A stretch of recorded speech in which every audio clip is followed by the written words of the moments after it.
Thank you, first of all, to Mandy for having us, or having me here. Couldn't think of a better and more beautiful place to do a book talk. Thanks also to the Educational Bookshop for arranging to have some copies of Citizen Hariri. They're sitting over there. And thanks to Toufic for discussing my book. Because when I was reading his excellent Palestine Limited, I was struck by the sort of common themes of our research, especially how we use neoliberalism as a concept, which, you know, has similarities and some differences as well. So the way this book started was that on 14 February 2005 I was sitting in the library of what was then IFIAD, the French Institute in Damascus, preparing my PhD research proposal for SOAS. And during a break I noticed that people were huddling around a portable TV in the lobby that was transmitting grainy images of a bomb that had exploded in Beirut. So it was the stuff that you used to see in Iraq at the time, but this was one killed former billionaire Prime Minister Rafiq Hariri. So a month later, I witnessed, on 14th of March, I witnessed a Beirut rally calling for the withdrawal of Syrian troops from Lebanon, and this later gave the name to the anti-Syrian coalition March 14, led by Rafiq Hariri's son Saad. Now what intrigued me about Rafiq Hariri was not so much the manner of his death, although that's of course an important question, but I was more interested in his life and what it tells us about Lebanese politics. Because Hariri was neither a militia leader during the Civil War, 1975 to 1990, nor was he one from the elite families that had dominated pre-war Lebanese politics. He was the son of a smallholder in southern Lebanon. He grew rich as a contractor in Saudi Arabia during the 1970s oil boom. He then returned to Lebanon as an investor and a Saudi mediator in the 1980s, and later as prime minister in the 1990s. And he shaped Lebanon's post-war reconstruction like no other. So what does the rise of a political outsider like this tell us about Lebanese politics? So I'm using what sociologist C. Wright Mills had called the sociological imagination, using individual biography to explain social, economic, and political change. This also means that the book is not a conventional biography. I don't inquire into my subject's sort of emotions, his personality, his motives, and it's not the story of a great man shaping Lebanese history, but it's what the political biography of the man tells us about Lebanese history itself. So it's a study of the society that enabled Rafiq Hariri's politics. Nor does Rafiq Hariri act alone. He built his own network of employees and collaborators, and he's in conflict and in cooperation with other elites, militia leaders, the Syrian regime in Syria, in Lebanon, etc. So there are two main things that I learned from my research. The first one is that Rafiq Hariri epitomized the rise of Gulf capital in Lebanon's political economy and the decline of Lebanon's pre-war bourgeoisie. Gulf capital is a term that Adam Hanir has coined, and Hariri's economic policies moved Lebanon into the orbit of Gulf frontierism, exposing the country to the vagaries of oil-induced boom and bust. The second thing that I want to stress tonight from the research is that the useful lens to analyze Hariri's reconstruction of the Lebanese economy was neoliberalism. And this is where my work touches on the same concerns as Toufic's. Now, neoliberalism is a sort of a Marmite concept. Apologies for the UK reference. Marmite is a sort of chocolate sort of spread that people either love or they hate. And it's the same with neoliberalism. So some people reject it because it's mainly pejorative. No one calls themselves a neoliberal. But I argue that it's more than an intellectual swear word. Hariri's policies throw up a research puzzle that is central to understanding the nature of neoliberal capitalism. His two signature policies were the reconstruction of central Beirut through a private developer called Solidaire, and anchoring the Lebanese pound to the US dollar, in effect pegging it. So Hariri argued that Lebanon had become a closed economy during the Civil War. The successful pre-war economy had been disrupted, and he promised to return Lebanon to the world. Beirut city center, reconstructed with world-class infrastructure, was to be Lebanon's business card an advertisement to draw in foreign investors. And a currency anchor was to inspire investor confidence. So Lebanon's return to the world economy was to be driven by the private sector. And Hariri justified these policies with this neoliberal rhetoric. And this is similar, or has echoes of what we have here, what we had here with Fayyadism. And yet these policies were highly illiberal. Even during the days of the militia economy in Lebanon, it was not a closed economy. The Beirut city center reconstruction relied on the transfer of property rights from tens of thousands of owners and tenants to the single real estate company Solidaire. Hariri was a shareholder of Solidaire, of course, and Hariri mobilized the state to reassign property rights, so a deeply illiberal policy. Secondly, Lebanon had a floating exchange rate and free capital movement since 1952, and Hariri ended the float and anchored the currency on the US dollar. So interest rates had to remain high to sustain the anchor, and while this was costly for the treasury, it was very lucrative for Lebanese banks who hold most of the debt, and one of the banks was owned by Rafik Hariri. So some commentators have therefore argued that Hariri made Lebanon less liberal than it was during the pre-war era, when the freewheeling country was known as the Merchant Republic. So with Hariri, we have liberal talk and illiberal walk. Now, this contradiction is not unique to Hariri, but goes to the heart of neoliberalism. Neoliberalism is not a defined set of policies, just like socialism is not a defined set of policies. And what I wanted to know in the book is how neoliberalism traveled to Lebanon, what happened to it there, and both Toufic's and my work is very concerned with actually existing neoliberalism, how neoliberal templates are realized in specific political contexts. And although, of course, the contexts are different, Palestine and Lebanon, I think we can talk more about how we can learn from that framework. So as David Harvey has pointed out, neoliberalism is a jumble of contradictory projects. It's an ideological project which says that markets allocate resources more efficiently than government. And it's also a political project. It favors capital over labor and is therefore a class project. It requires the rollback of the state in some areas, for instance through privatization, but it requires strong state action to build markets and to assure capital accumulation. Lebanese neoliberalism was first and foremost a project defined by the interests of Gulf contractor Rafik Hariri and his business partners. He used the Lebanese state to accumulate capital and put in place various rent creation mechanisms. Now, the conventional story that we have of neoliberalism in the Arab world involves the IMF or the World Bank forcing countries into structural adjustment. So Egypt is the famous example. In Palestine, Toufic's book focuses on the donor community and on state building by them. In Lebanon, Gulf capital was the main agent of neoliberal reconstruction of state and economy. So I'll talk now briefly about the 6 chapters of the book. Chapter 1 provides an introduction of what I just talked about. Chapter 2 explains Hariri's rise from outsider to key politician. In Chapter 3, I analyze key rent creation mechanisms that Hariri put in place. Chapter 4 shows how Hariri's policies were reproducing the political economy of sectarianism and why Hariri turned into a more obviously sectarian leader in the late 1990s. Chapter 5 deals with the political crisis after 2000, which led up to Hariri's assassination. So while international factors were dominant in this period after 2000, I also look at the way that Hariri used privatization to undermine rival elites and how he called on Saudi support to avert financial collapse. And the final chapter concludes. So in chapter 2 of my book, I explain Rafik Hariri's rise from political outsider to the center of Lebanese politics. So Lebanon's role at independence in 1943 was to mediate trade and finance between the Arab East and Western markets. This business model depended on the illiberalism of other Arab states. So Lebanon attracted capital fleeing from Palestine in 1948 and later from so-called Arab socialism in Syria or in Iraq. And Lebanese banks were recycling early petrodollars from the Gulf.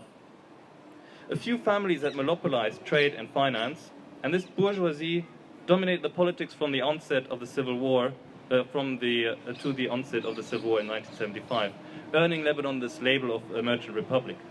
So although we always think about sectarian divisions of elites in Lebanon, they were held together in the pre-war era by this common economic interest.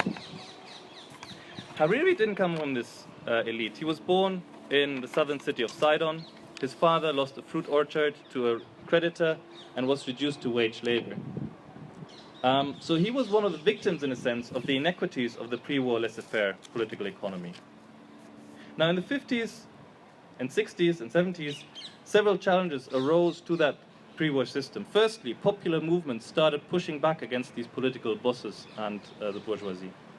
Secondly, army commander turned president Fuad Shihab built strong state institutions such as a central bank that challenged the political control and economic power of Lebanese elites.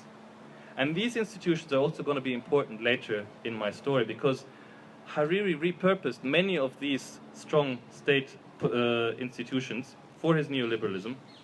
So his neoliberalism was no return to a laissez-faire state. It actually relied on the few strong state institutions that Lebanese history had previously thrown up. So the Civil War broke out in 1975. Lebanon lost its role as an intermediary between Arab East and Western finance and trade, and Western banks left Lebanon. During the oil boom of the 1970s, the Arab Gulf countries started banking directly with European and American banks, and Lebanon was no longer needed. So the economic opening of other Arab economies eroded most of Lebanon's comparative advantage as the Arab world's most liberal economy. And Lebanon's changing role in the global economy led to a decline of the local pre-war bourgeoisie, and new players entered the arena. Firstly, militia leaders were teaming up with local business people, local business allies, essentially monetizing their military control. And another crucial source of foreign funds were remittances from the large Lebanese diaspora in the booming Gulf states. So the second set of entrants into Lebanese politics and economy came from this pool of emigres. Several of them had grown wealthy as contractors during the oil boom, and they returned to their native Lebanon in the 70s and in the 80s to become investors and to become politicians. So Rafiq Hariri is not unique, he's just the most prominent example of this.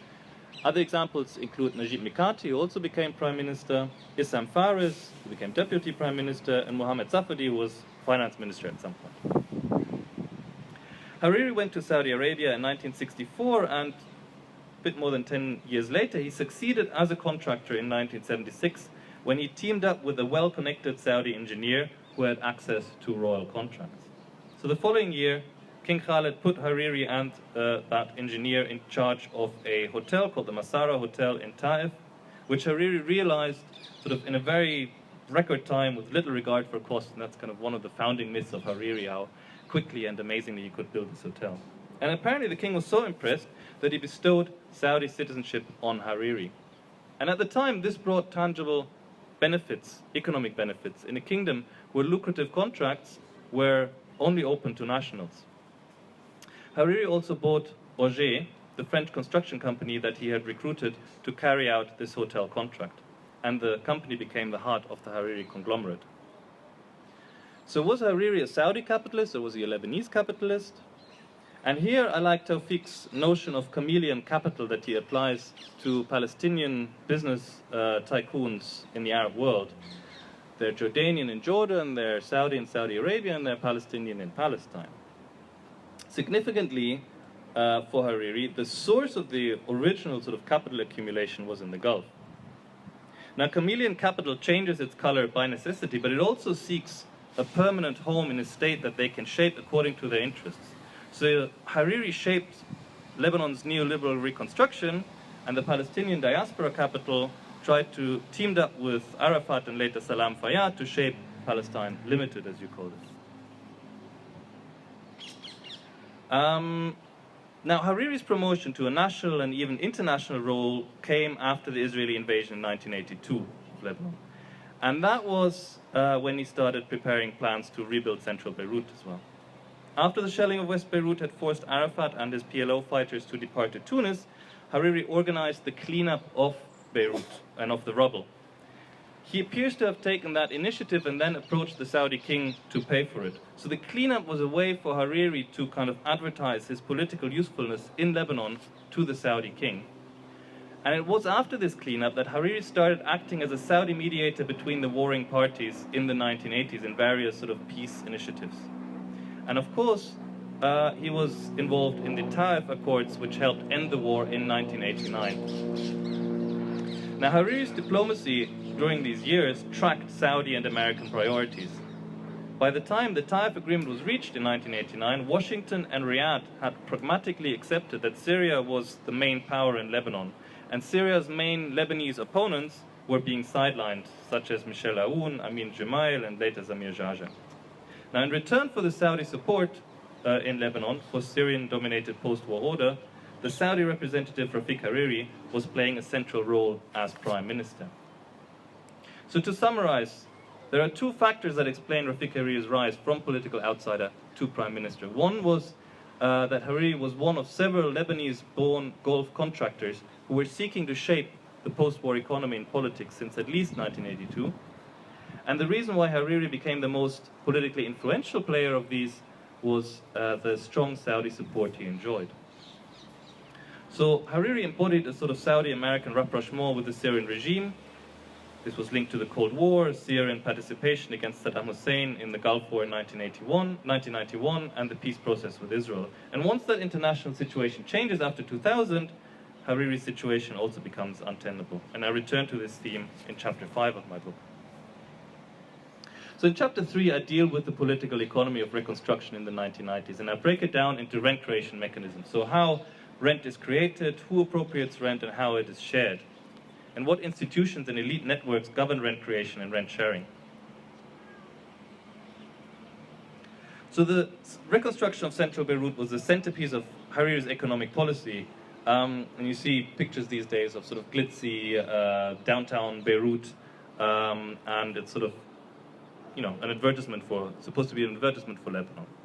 So it's not surprising in a sense that a Gulf-based construction tycoon would identify an urban mega project as the key to economic success of his country. He justified the project with the language of neoliberalism. Lebanon was to become a competitive economy by acquiring world-class infrastructure, and Lebanon would thus become a magnet for foreign investment. And again, we see echoes of Fayyadism here. The context, of course, was the sort of new Middle East, as Paris had called it. Israeli economic integration into a regional economy would lead to peace, and you wanted Lebanon in the early 1990s to be sort of ready to take advantage of that constellation. Now, a law in 1991 led to the transfer of property rights from previous owners to a single private development company called Solidaire in return for shares. The developer then maximized profit by marketing the reconstructed city center to the high-end luxury market. So in Beirut city center, one geographer estimated that 80% was actually destroyed after the civil war of the fabric to make it ready for this sort of commercial exploitation. And planning was privatized in the hands of Solidaire. The main beneficiaries were Solidaire shareholders and developers who acquired plots from Solidaire, and many came from the Gulf. So Solidaire was, in a sense, a magnet for Gulf investment. Now, what's important if we think about neoliberalism here in the state was that the state was crucial because it reassigned property rights. The state also helped defray costs and reduce risks in other ways. This neoliberal urban governance disabled municipal democracy, and unaccountable institutions were working for the interests of investors rather than ordinary Beirutis. So what we have now is that Solidaire is an island of wealth, a sort of elite playground for the rich in the middle of Beirut. The majority of Beirutis don't really frequent it. There are no shopping, transport, or entertainment facilities for poorer sections of society. And the winners of Solidaire are, of course, wealthy Lebanese or Gulf developers and investors. So in the book I show how Solidaire reproduced this sort of template of neoliberal urbanism. We know these mechanisms going on elsewhere. At the moment I study, for instance, Abdali in Amman as well, which has similar things going on. But it also happened within the specific framework of Lebanese politics. Hariri had to win over Beirut urban notables and large landowners religious endowments who were holding land in the area, as well as militia leaders who ended up representing the internally displaced in the area. So Hariri needed strong state institutions to realize his plans, and the only institutions that he had at hand had been created by Shihhabist technocrats. So the Council of Development and Reconstruction was Hariri's main vehicle, the CDR. It was founded in 1977 by the Shihhabist president Elias Sarkis as a highly autonomous and powerful agency to rebuild Lebanon. This was a time when people thought the civil war was over. And so the state was getting ready to kind of become active in post-war reconstruction. But it lay dormant until 1991 when Hariri sort of took charge of it. And he put one of his employees at the head of this agency. So in constructing Lebanese neoliberalism, Hariri didn't draw on the institutional legacy of the laissez-faire state that didn't do very much, but on the sort of bits of interventionist state that did exist in Lebanon. Hariri was drawing on another Shihab-era institution for the second rent creation mechanism that I examined. From 1993, the central bank started managing the exchange rate and steadily appreciated it until fixing it in 1997. Interest rate had to keep high, and the government at times borrowed a lot more than it was required to cover the budget deficit. And this overborrowing was financed by Lebanese commercial banks and refinanced by drawing in Lebanese pound deposits. Now, this sort of managed currency appreciation had three effects. First of all, government debt skyrocketed under Hariri's premiership from about 50% of GDP in 1993 to 109% in 1998. Now, public debt of this scale had previously been virtually unknown in Lebanon, and the prime driver of this debt was not the cost of reconstruction, but of debt servicing. Banks and depositors realized high profits from this. Lebanese banks earned $6.3 billion alone in interest on treasury bills between 1994 and 1996. And the high interests were thus a form of rent appropriated by banks and depositors.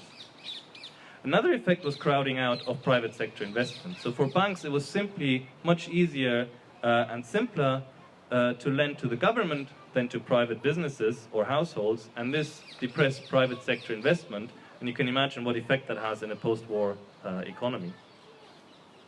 Now in Lebanon, bank ownership and bank deposits are highly concentrated, so it was a very narrow stratum of society that appropriated rent from the scheme. Much of the investment comes from the Gulf, not least from wealthy Lebanese diaspora there. And the Lebanese banking sector in this way became another magnet for Gulf investment in Lebanon. Rafiq Hariri, of course, was one of the owners of the biggest banks in Lebanon and one of the biggest beneficiaries, and it's Banque Méditerranée. The institutions that ran this process of appreciating the currency were all controlled by associates of Rafiq Hariri. So Fouad Sanyora was acting finance minister. He had been Hariri's school friend, and in the 1980s he ran Banque Méditerranée on behalf of Rafiq Hariri. Central Bank Governor Rivat Salame had reportedly managed Hariri's portfolio at Merrill Lynch. The PEG was in this sense self-serving, but it also had a wider rationale. Pegging the currency on the US dollar signaled confidence to potential investors. But at the same time as doing that, signaling sort of macroeconomic propriety, it also results in rigidities, loss of economic policy autonomy, and imbalances. So by 2006, Lebanon's public debt stood at 185% of GDP, which is one of the highest rates in the world, and one of the reasons was this burden of debt servicing and this debt trap. So three main points emerge from this chapter. First of all, Hariri's neoliberalism depended on the state to reassign property rights and reduce costs for capital. Neoliberalism was a class project. Solidaire and the currency anchor made Lebanon an outlet for Gulf capital and for Lebanese diaspora capital. Hariri reproduced some neoliberal policy templates, but his economic policies were also grounded in specific Lebanese politics. He was drawing on the institutional legacy of the Lebanese state, using the central bank or CDR, so existing institutions. So this was no return, as I said again and again, to a laissez-faire state, but was drawing on the sort of Shihhabist institutions. And Hariri had to bring potential veto powers on this side. So the Syrian regime, local notables, former militia leaders And this meant he had to create investment opportunities for these economic winners of the civil war.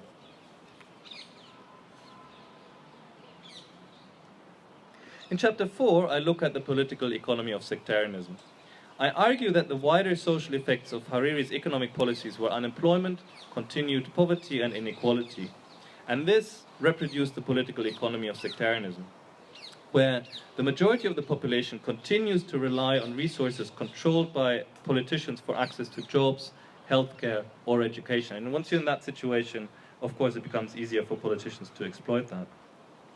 Now, while Hariri himself was initially not constructing a confessional clientele, this changed from the mid-1990s onwards, when he started providing health and education services mainly, but not exclusively, to his own Sunni community. So I look at why that change comes about. What was that logic? So initially, Hariri was not particularly interested in being a Sunni leader. He consciously fostered an image, actually, as the opposite, as a sort of national figure and politician. And he contrasted his concern for business and reconstruction with the destructive sectarianism of wartime militias. By the mid-1990s, he had to change course. His economic projects came under increasing pressure from the Syrian regime and its allies in Lebanon. In 1998, the Syrian regime installed Army General and Hariri nemesis Emil Lahoud as president in Lebanon. Lahoud targeted Hariri and his technocrats in what he called an anti-corruption drive, and Hariri stepped down as prime minister and made plans to contest the parliamentary elections in 2000. So that's the context, the parliamentary elections in 2000, in which he sort of embraces the sort of Lebanese type of clientelism. So he started to bolster his credentials within the Sunni community. He had already arranged for the election of his preferred candidate, Mohammed Rashid al-Kabani, as Mufti of the Republic in 1996. And an important episode with respect to Beirut politics was that he politically neutralized the Maqasid Association, which was a patronage vehicle for the Salam family that served Sunni Beirut. Now, he exploited the association's financial difficulties, and Maqasid was forced to close some schools and lay off staff. In 1999, Hariri started opening his own health centers and schools that were rivaling Maqasid. The location of the health centers suggests that Sunni Beirutis were the main beneficiaries. And the opening ceremonies for each health center became major campaign events for the parliamentary elections in 2000. So having outspent his rivals, Hariri's list won all the seats in Beirut, pushing Tamam Salam out of the parliament. And this was the first time a Sunni leader had managed to completely marginalize all of his sect's rivals, politicians in the capital. The eclipse of Maqasid by the Hariri Foundation symbolized the decline of Beirut's Sunni bourgeoisie and the rise of Gulf capital. The civil war had eroded Maqasid's financing model, which depended on properties owned in the city center and fees from the schools. Solidea then took over those properties, and Maqasid grew dependent on Saudi financial injections, which ceased in 1996. So Maqasid could not compete against Hariri's more financially powerful foundation. So while this epitomized the rise of Gulf capital and the decline of traditional Beirut notable families, the mechanism of confessionalized clientelism remained intact. Hariri reproduced this political economy of sectarianism. In chapter 5, I turn to the crisis that preceded Hariri's assassination. The context of the assassination was increasing regional tension. Remember that cordial Saudi-Syrian relations were sort of the key to Hariri's rise after Taif. And when this relationship deteriorated, Hariri's position became more difficult. The rise in regional tensions increased as tension between Hariri and the Assad regime increased. The breakdown of the Syrian-Israeli peace process in 2000 and Israel's withdrawal from South Lebanon, leading to Lebanese calls for Syrian withdrawal, was one issue. 9/11, the war on terror, and the invasion of Iraq in 2003 led to tension between the Assad regime and America's Arab ally, Saudi Arabia. And meanwhile, individuals within the Syrian regime with whom Hariri had built up a strong bond were being sidelined by Bashar al-Assad, who was consolidating his power after accession in 2000. Now, the fallout between Hariri and Assad is well known. It culminated in UN Security Council Resolution 1559 in September 2004, which called for Syrian withdrawal and the disarmament of Hezbollah. The Assad regime suspected that Hariri was the driving force behind the US and French-sponsored resolution, and on 14 February 2005, he was assassinated together with 21 others. A much neglected aspect of the political crisis between 2000 and 2005, the assassination, was a tussle over the economy. Hariri returned as prime minister in 2000, and he was using the privatization of state-controlled entities to undermine the patronage resources of Syria's allies in Lebanon. So he sought to privatize Électricité du Liban and Middle East Airlines, and he wanted to cut spending on the Council of the South. And all these institutions were serving the clientele of Nabi Berri, the leader of the Shia Amal militia. He also tried to cut spending on the military, which is Lahoud's purview. And Hariri, of course, justified all these policies not by saying that, oh, I want to cut money from these guys. He used neoliberal rhetoric of economic efficiency through privatization. But they were also part of these intra-elite power struggles. While pressuring opponents in that way, Hariri was also salvaging rent creation mechanisms that he had put in place himself. So he regained control of the institutional mechanisms that were running the reconstruction of central Beirut, so the CDR and Beirut municipality. And he also averted financial collapse in Lebanon. By late 2001, Lebanon was on the brink of financial crisis. The government debt to PhD ratio at that time stood at 180%, which was one of the highest ratios in the world. So Hariri realized that he required an international bailout. The IMF was unwilling to support an unsustainable peg, and the US government was not prepared to bail out Lebanon unless the government would rein in Hezbollah, which Hariri was unable or unwilling to do. So Hariri, in 2001, turned to his longtime ally, French President Jacques Chirac, to back an international donor conference in Paris in 2002, which became known as Paris II. And Saudi Arabia provided the bulk of the financing. Now, the significance of this move is revealed by an IMF working paper published in 2008. And the authors ask how on earth Lebanon could manage to avoid financial collapse despite its high debt and recurring political crises. And the answer they came up with is that investors perceive an implicit guarantee. And if you do a little digging of who these donors are, it becomes quite clear that it's Saudi Arabia. The monarchy has gone out of its way to show that it's willing to maintain investor confidence in the Lebanese government. And Paris II therefore completed Lebanon's journey from an intermediary between Arab East and Western financial markets prior to the civil war, to the status of a sort of second-order rentier dependent on the Saudi economy. And Lebanon is an outlet for Gulf capital, and its shaky government debt is guaranteed by the monarchy. And I've shown in the book Hariri's role in bringing about this dependency. So in the final chapter, I conclude how Rafik Hariri was a representative of Gulf capital in Lebanon. He made the country an outlet for Gulf capital by instituting the Solidaire project and the currency anchor, and this led Lebanon into a debt trap that integrated the country into Gulf rentierism. Hariri followed global neoliberal templates in urbanism and currency management. But in order to interpret the sort of actually existing neoliberalism in Lebanon, we also have to take into account the country's specific social structure and institutional history. Hariri had to compromise with local elites, which were able to veto his policies, and not least the Syrian regime. And Hariri did not return to the laissez-faire state of the pre-war period, but he repurposed Shihadist institutions for neoliberal ends, the central bank and the Council for Development and Reconstruction. In the book, the main actor is not necessarily Rafik Hariri himself, but the network of technocrats and business allies that he assembled. And while Hariri brought the sort of financial capital, the technocrats brought the cultural capital which allowed Hariri to strategize.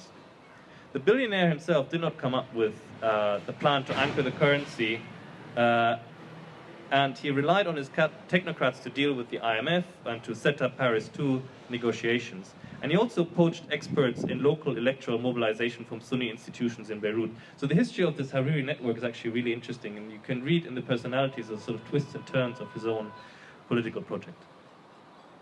The network epitomized many of the contradictions of neoliberalism.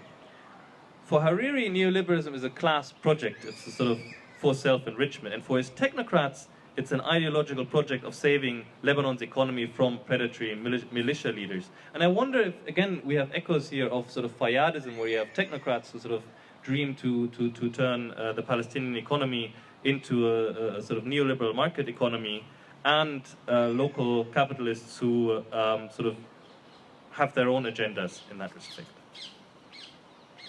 There are also wider lessons. The tycoon as a politician is a type. So I wrote an opinion piece in Open Democracy discussing what Hariri, Italy's Berlusconi, or Thaksin Shinawatra in Thailand can tell us about the way that Donald Trump will run America. I also point to crucial differences between Trump and the other tycoons, which make him, Trump, a lot more dangerous. The book is also relevant for the wider Arab world because Gulf capital is playing an increasingly important role in other non-oil Arab states such as Jordan, Egypt, Tunisia, and Morocco. Palestine to an extent, as Adam Haniyeh has argued, but we can talk about that. And in my current project, I sort of look at these political and economic effects of Gulf investment in the other Arab states. So this is where I conclude, and thank you so much for listening to me.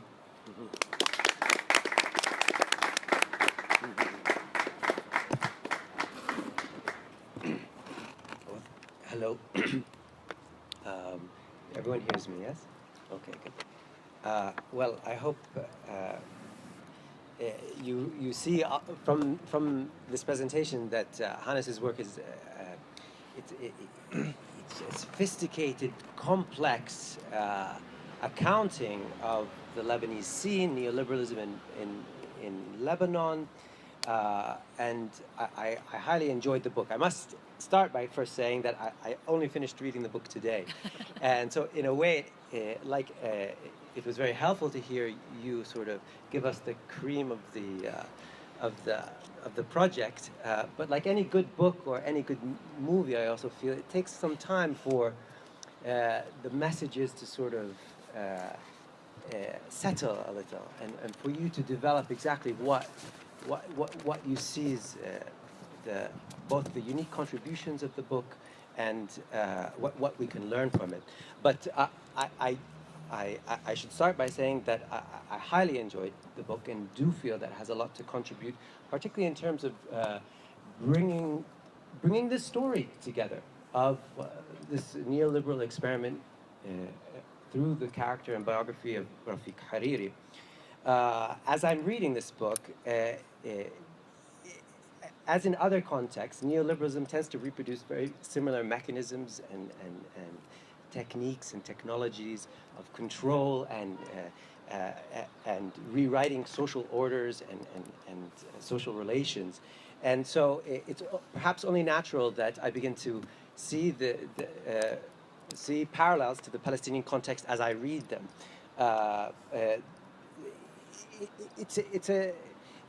It's a story of, for instance, perhaps many people here may not know, but the Council for Development and Reconstruction, which is founded in 1977, but Hariri takes over in 1982, is actually the model that the World Bank uses to construct PECDAR, which was supposed to be the main planning agency and reconstruction agency for the Palestinian Authority when it comes in 1994. So they very much saw this empowered, extra-ministerial institution as being able to play this role. Now, ultimately, that is not the ultimate legacy of what PECDAR is, because there actually ends up being a big struggle between the donors and the Palestinian Authority over the political direction of PECDAR, and it ends up taking a particular role. But the fact that it's part of the imagination of the donor community says a lot. Incidentally, donor community has ended up recreating similarly super empowered bodies that are extra ministerial, so they're beyond democratic control in that right, such as the Palestinian Investment and Investment Promotion Agency, which tries to collect international funds. And I once last year, or not so long ago, went to a lecture where or it wasn't a lecture, it was a public gathering where the gentleman who's running the PIPA boasted about how if there were any investors in the room who couldn't get the proper licenses because they had to go through the official ministries, that he could get them for them within a month, and that he was entitled to do that. So providing such privileges to capital says a lot. Of course, there's plenty of parallels regarding the circulation of particular individuals between different ministries. Of course, everyone knows the fact that Salam Fayyad here was the former IMF representative, and later obviously becomes Minister of Finance, and then Prime Minister himself. You even have interesting phenomena where you have the reverse in Palestine, where you have Jihad Wazir, who was the former Palestinian Monetary Authority head. And by the way, the son of Abu Jihad himself, like the great guerrilla leader, who goes to work for the IMF in Washington, which is something quite remarkable, I would say, when it comes to these things. Of course, the idea of fixing the game and control over institutions, state capture, is a big part of the game, as well as how projects are inflated and spoken in sort of glorious terms, salvational, emancipatory projects like al-Arabi or great achievements, when in truth the reality, when these projects come down and are actually implemented, actually existing neoliberalism, the reality is much different. So there's a case that I read in Hannes's book, which talks about how Solidaire's project in central Beirut was supposed to have social infrastructure spending of around 28% and an additional 12% or just under 12% for productive infrastructure. In the end, it was completely the opposite. More than 80% went for physical infrastructure. The social infrastructure was only 12%, less than half of what they were projected, and productive infrastructure was only for 1.5%. So much less than the projected 12% that they had promised. So in truth, these projects tend to say things, but when it comes down to things, it's much different. And in fact, a lot of the donor community projects in Palestine, and which are done in alliance with Palestinian Authority, as well as Palestinian capitalists, have similar sort of act similarly. For instance, earlier there was a fairly well-known project of the Americans were trying to support small and medium income enterprises, SMEs, which are basically, very the majority of the Palestinian economic actors. And these are the ones who were left out of the peace process in many respects, and having less than 10 employees per shop. And so the Americans had created a whole loan program to try and help fund these sort of disenfranchised economic actors, and had created this loan project for them.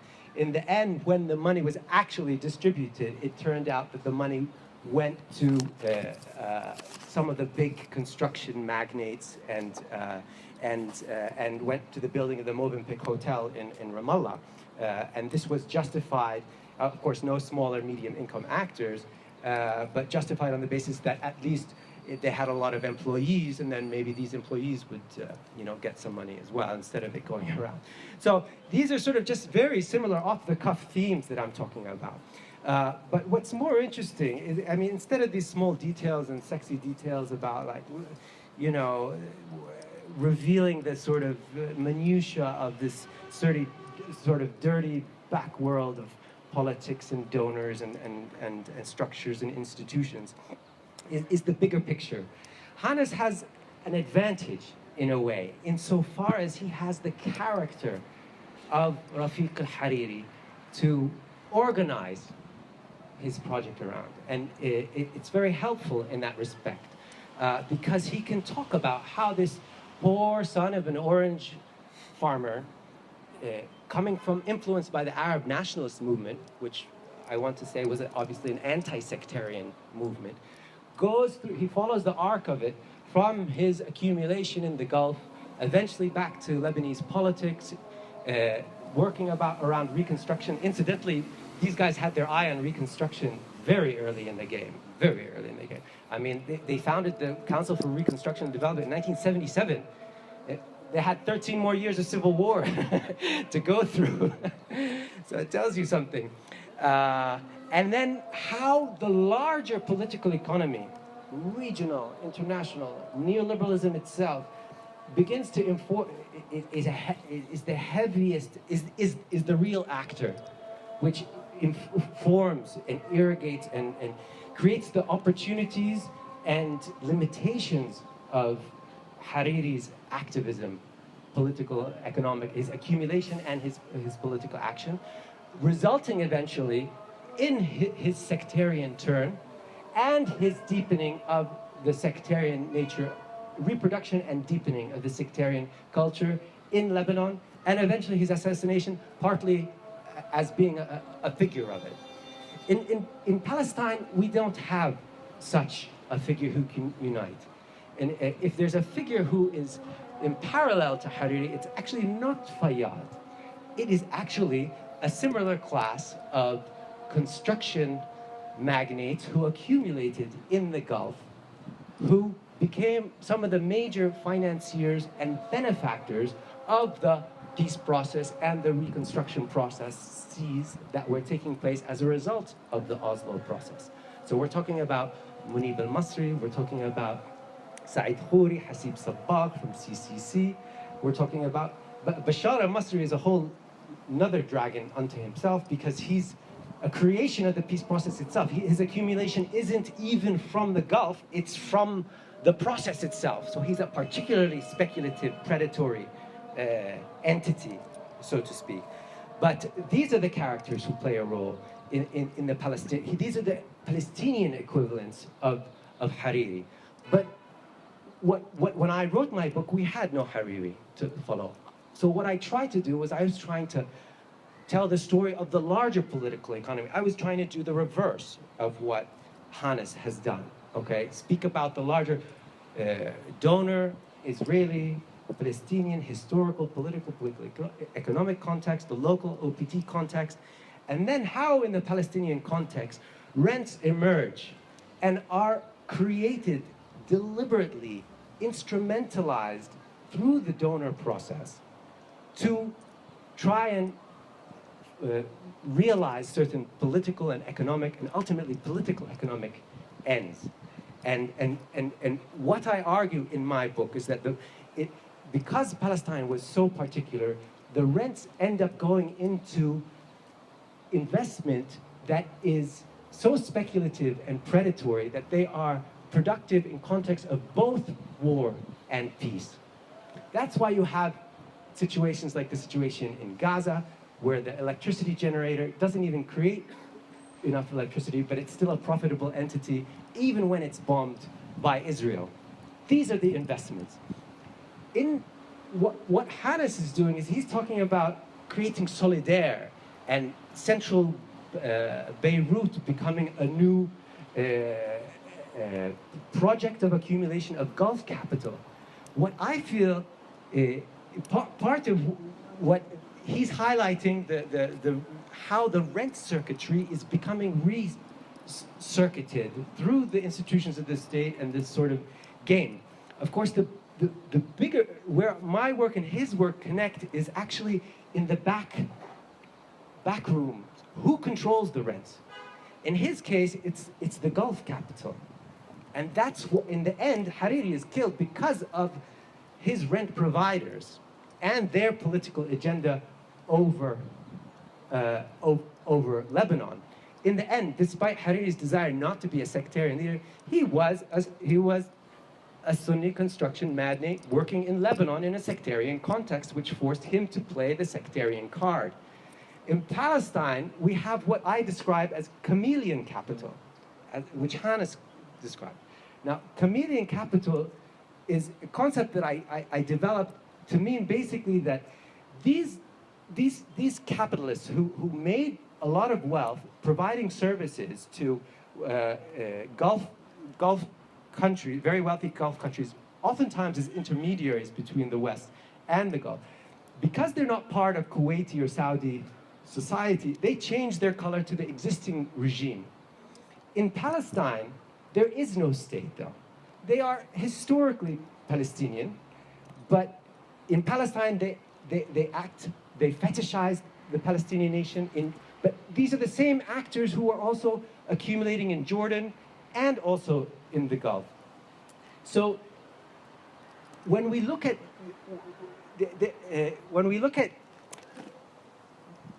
these are the main winners of the economic and political project of the last 20 years.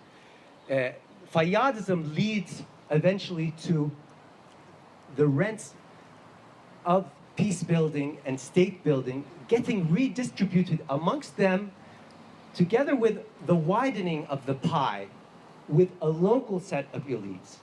But at the same time, there is no work that has been done on solving any of the political issues. So you end up with a situation locally where you have a form of pre-state privatization, control of all the services and entities having to do with a state, minus the sovereignty, but plus all the political problems that still exist, together with the economic problems that neoliberalism creates. In Hariri's case, he was unable to overcome the larger political economy. Similarly, as in Palestine, the dragons who come to take over cannot overcome the political economy. On the contrary, they are products of it. And as a result of it, what I show in my book is actually that Jordanian political influence begins to expand through this class of profiteers, which was a long-standing political interest of the Israelis and the donors, particularly the Americans themselves, which is a highly political issue.